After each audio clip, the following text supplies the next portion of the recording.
Hola, buenas tardes a todos y gracias a General Electric por esta iniciativa que me ha parecido muy interesante. Bueno, como he dicho, mi ponencia va sobre la Directiva Europea, los niveles de referencia de dosis en radiodiagnóstico y la importancia de la optimización. Como todos más o menos sabemos, desde hace años ha habido un aumento significativo de las dosis colectivas que recibe la población debido al incremento de los procedimientos médicos con radiaciones ionizantes. Los datos del año 1980, solo un 15% de la contribución a esa dosis colectiva era debida a exposiciones médicas y hemos pasado en el año 2006 a casi el 50% de la contribución a esa dosis colectiva debido precisamente a los procedimientos médicos con radiaciones ionizantes, de los cuales de este 50% casi la mitad, más de la mitad, son debidos a procedimientos de tomografía computarizada. Por lo cual es importante mejorar entre todos los que nos dedicamos a esto los procesos de justificación y optimización de los procedimientos y de las exposiciones médicas con radiaciones. Y esto también es lo que dice la Directiva 59/2013, en la que se establecen las normas de seguridad para la protección contra los peligros derivados de la exposición a radiaciones ionizantes, que en su punto 28 dice: en el ámbito médico, importantes novedades tecnológicas y científicas han dado lugar a un notable aumento de la exposición a los pacientes. En este sentido, la directiva pone de relieve la necesidad de justificar la exposición médica, incluida la de personas asintomáticas. Por primera vez aparecen en este tipo de directivas en el legislado la protección de las personas que están incluidas en los programas de cribado, y propone requisitos más estrictos en cuanto a la información que debe proporcionarse a los pacientes, el registro y la notificación de las dosis en los procedimientos médicos, el uso de niveles de referencia para diagnóstico, que ahora veremos y hablaremos de ellos, y la disponibilidad de dispositivos indicadores de dosis. En el artículo 56 de la directiva, que habla de la optimización, dice: los Estados miembros garantizarán, lo he puesto en inglés porque si alguien ha leído la directiva en inglés y la lee en castellano hay muchas cosas que no se entienden.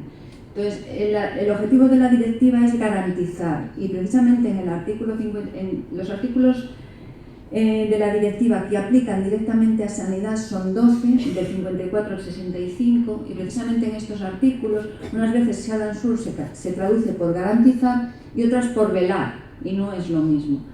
Esto ya se ha comunicado también a las comunidades y parece ser que están trabajando por corregirlo. Eso lo pasa en la traducción española. Yo he leído también la francesa y la portuguesa y no es el sentido que le da la española. Bueno, perdón por el inciso. En el artículo 56 pone: los Estados miembros garantizarán el establecimiento, la revisión regular y el uso de niveles de referencia de dosis en radiodiagnóstico. Bueno, en diagnóstico en general, pero nos vamos a centrar en radiodiagnóstico ahora. Y que la optimización debe incluir, entre otros, la elección del equipo. Esta es otra cosa que lo puse también en inglés porque en castellano pone: la producción coherente de la información adecuada del diagnóstico o de los resultados terapéuticos. Realmente se refiere a la gestión de la información, los aspectos prácticos de los procedimientos, la garantía de calidad y la valoración y evaluación de las dosis a los pacientes. Y en el artículo 60 dice que los equipos estarán bajo estricta vigilancia en lo referente a protección radiológica, que tiene que haber programas de garantía de calidad y evaluación de dosis a los pacientes, que deben realizarse no solo pruebas de aceptación a los equipos, sino que tras su mantenimiento correctivo, los responsables de radiofísica en España, en Europa son física médica, deben revisar que los equipos están funcionando adecuadamente. Cualquier cosa que pueda afectar a los parámetros geométricos, dosimétricos o de calidad de imagen. Además, que los equipos deben tener dispositivos para informar a los profesionales de la cantidad de radiación en los procedimientos de radiología intervencionista, y que los equipos de intervencionismo, los de tomografía computarizada y los nuevos equipos, los que se compren a partir de febrero del 2018, deben de disponer de una función para informar sobre los parámetros que permitan evaluar las dosis a los pacientes y que tengan la capacidad de transferir esta información al registro de la exploración. Esto es obligatorio en los equipos de intervencionismo de DCT en general y ya para los demás a partir del 2018. ¿Qué pretende la directiva? La directiva realmente, la finalidad que pretende es hacer una protección transversal de nuestros pacientes, es decir, un paciente llega al hospital y se le va a hacer un procedimiento médico con radiaciones, ya sea de diagnóstico, ya sea de terapia, y tenemos que garantizar su protección en cada uno de esos distintos procedimientos que va a hacerse el paciente o que busca el paciente, pero garantizando a la vez la calidad, la troncalidad de la calidad de los procesos en cada una de las especialidades correspondientes. Los niveles de referencia en radiodiagnóstico, voy a centrarme ahora en ellos, no son límites de dosis, y esto nos tiene que quedar claro.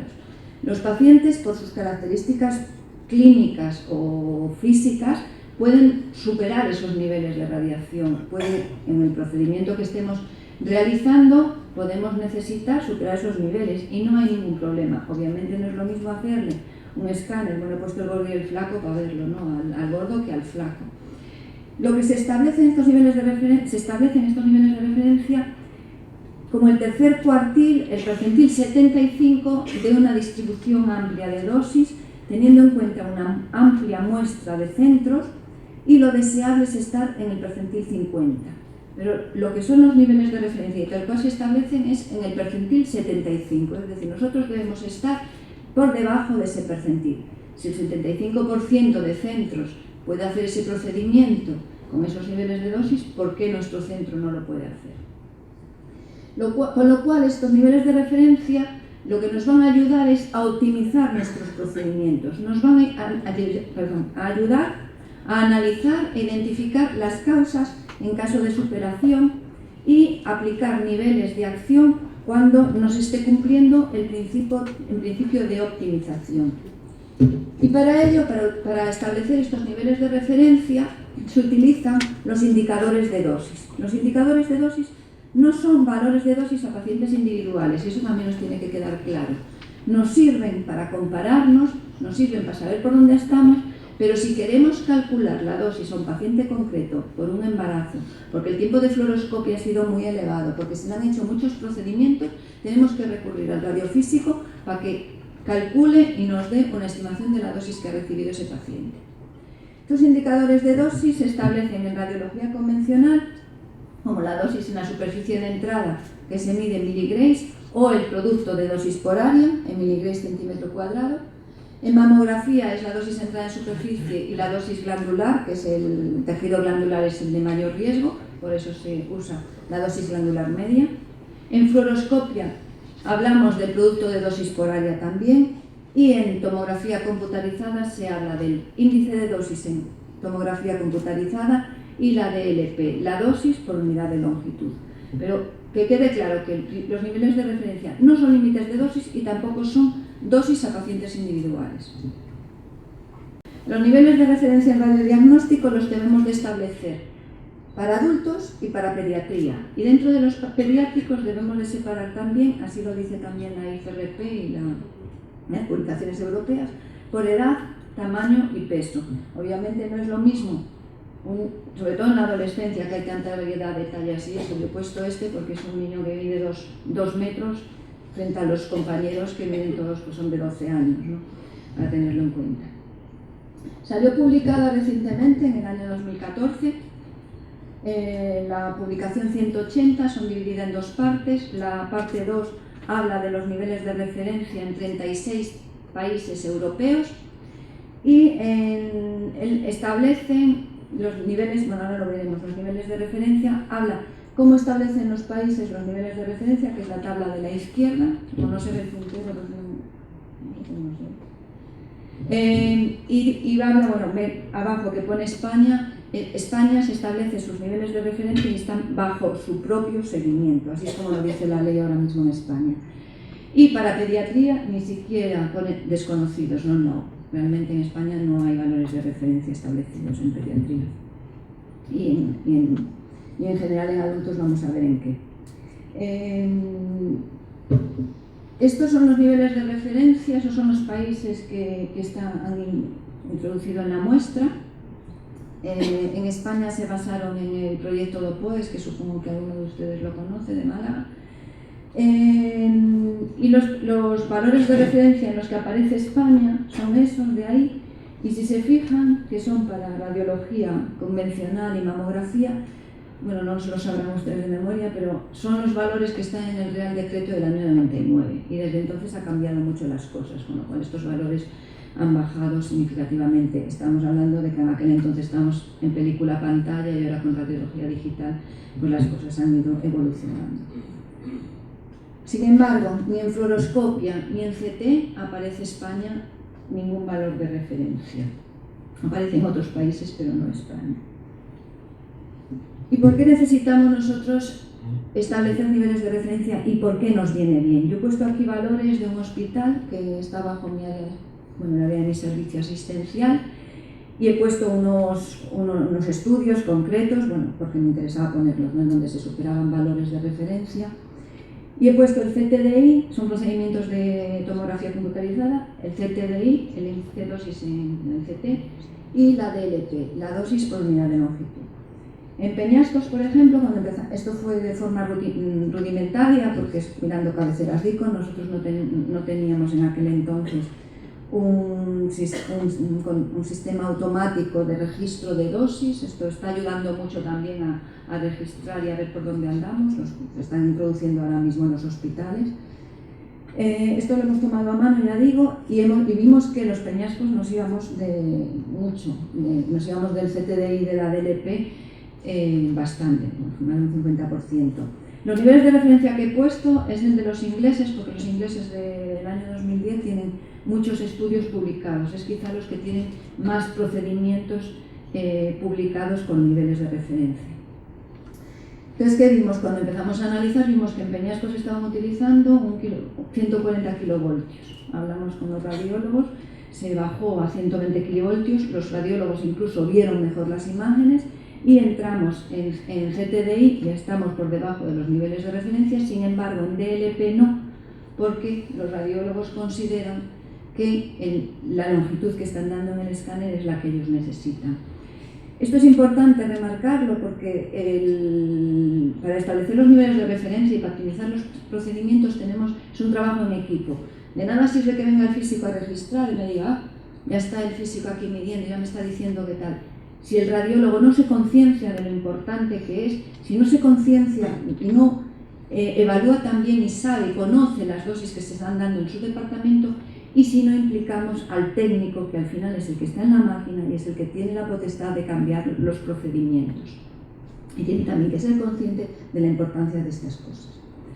Pues algo parecido nos pasó en el cráneo estándar y en la columna lumbar. Y en columna cervical ya hemos detectado el problema y ya se está corrigiendo, y es un tema de maniquí. También es importante que cuando se dan niveles de referencia, sobre todo en tomografía, que se usan maniquís para dar los niveles de referencia, se diga en base a qué maniquí se está dando ese nivel de referencia, si es el maniquí de body o el maniquí de cráneo.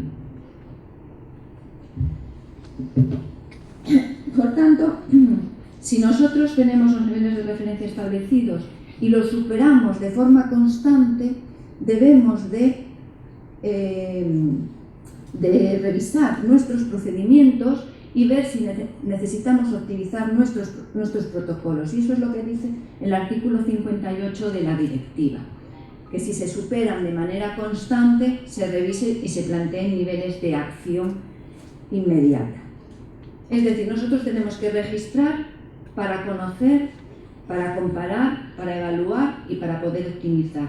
Si nosotros superamos los niveles de referencia continuamente, debemos de investigar los equipos, a ver si nuestros equipos no están bien caracterizados dosimétricamente. Igual se ha instalado el equipo y no se ha comprobado si la dosis que realmente medimos, que es una cosa que hacemos los radiofísicos, medimos la dosis y comprobamos si el CTDI que está dando el equipo o la DLP coincide con lo que realmente está dando.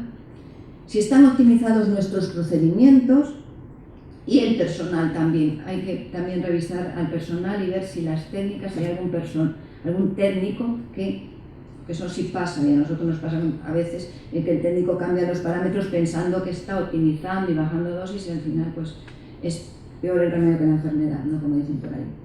Si nuestros niveles de dosis son menores que los niveles de referencia, entonces las prácticas son aceptables. Pero si nuestros niveles de dosis están muy por debajo de nuestros niveles de referencia, hay que revisar la calidad de imagen, porque esto es una balanza. Nosotros podemos bajar dosis, pero siempre con una calidad adecuada para el diagnóstico. Si no nos va a servir la imagen que obtengamos para el diagnóstico, pues de nada, ¿para qué hacemos el estudio, ¿no? Con lo cual, los niveles de referencia son una importante herramienta para nosotros. Esta es una publicación, he traído aquí una publicación de los ingleses del año 2010, en donde presentan niveles de referencia, revisan los niveles de referencia, porque los niveles de referencia hay que revisarlos periódicamente, son dinámicos, pueden cambiar con la tecnología, pueden cambiar con el tiempo. Y en esta revisión que hicieron de los procedimientos radiográficos y fluoroscópicos, vieron que las dosis en la mayoría de los procedimientos los niveles de referencia habían conseguido bajarlos en un 50%. Eso parece indicar que estaban funcionando los niveles de referencia. Pero no así en CT. En CT vieron que aumentaron de 1 millón de escáneres al año que hacían en el año 97 a 4 millones de escáneres más o menos que hacen en el año 2011. Y sin embargo las dosis no se redujeron, empezaron a ver los niveles de referencia, ellos registran los datos, establecen su percentil 75 y vieron que en el año 2003 habían bajado un poco los niveles de referencia, pero en el año 2011 están al mismo nivel que la publicación europea del año 99. Vieron también que había una muy grande variación de centros y muy gran variación de técnicas y de dosis entre los centros. Los americanos no son ajenos a los niveles de referencia. Los niveles de referencia se publicaron en la ICRP hace muchos años, pero los americanos han empezado más tarde a hablar de este tema. En el año 2014 ya la American College of Radiology, conjuntamente con la Sociedad Americana de Física Médica, dice que hay que establecer niveles de referencia y que estos niveles de referencia tienen que estar establecidos de una forma muy cercana, conjuntamente con los radiólogos, que son los que están responsables del procedimiento, los radiofísicos y los técnicos, que son los que están en las máquinas. Esto ya lo he comentado anteriormente. Y también dice que lo deja y lo recalca bien, que no son valores de dosis a pacientes individuales, que si uno quiere calcular la dosis a un paciente concreto, tiene que solicitarlo al físico médico o al radiofísico en España. Por ello, y debido también he puesto también, no sé si ve bien, un accidente que salió reportado en el 2010 de una sobreexposición en hospitales, hay varios publicados en la prensa americana de este tipo. La FDA debido a esto, empezó a hacer iniciativas para reducir la radiación a los pacientes. Y dice también que tienen que trabajar en equipo, sobre todo los profesionales de la salud, conjuntamente con el Ministerio, con la FDA, para establecer esos niveles de referencia. Que ha salido publicada una publicación de la NCRP en donde vienen establecidos niveles de referencia. Y la American College of Radiology tiene un registro en su página donde un hospital se registra y puede meter los datos de sus valores de dosis para saber cómo están. Esta es una publicación que ha salido publicada a finales del año pasado, en donde dice que Estados Unidos no tiene una legislación como la europea, pero que tienen que trabajar en ello y que deben de trabajar e intentar conseguir algo parecido. Es decir, y ya para acabar, que es muy importante que los radiólogos conozcan las dosis de su departamento, es muy importante registrar las dosis para conocer por dónde andamos. No son valores de dosis, estas dosis que son indicadores de dosis y no son dosis a pacientes individuales. No existe un registro a nivel nacional, eso nos permitiría establecer niveles de referencia a nivel nacional, que no existen tampoco.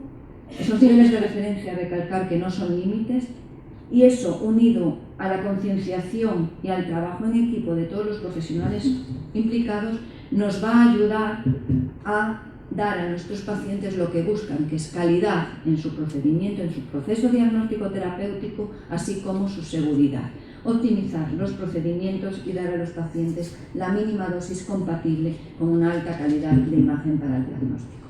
Y ya para acabar, me gustaría acabar con una frase de Paracelso. Paracelso era un alquimista del siglo XVI, que la usan bastante los farmacéuticos, pero que es aplicable también aquí, que decía: nada es veneno, todo es veneno, solo la dosis hace el veneno. Muchas gracias.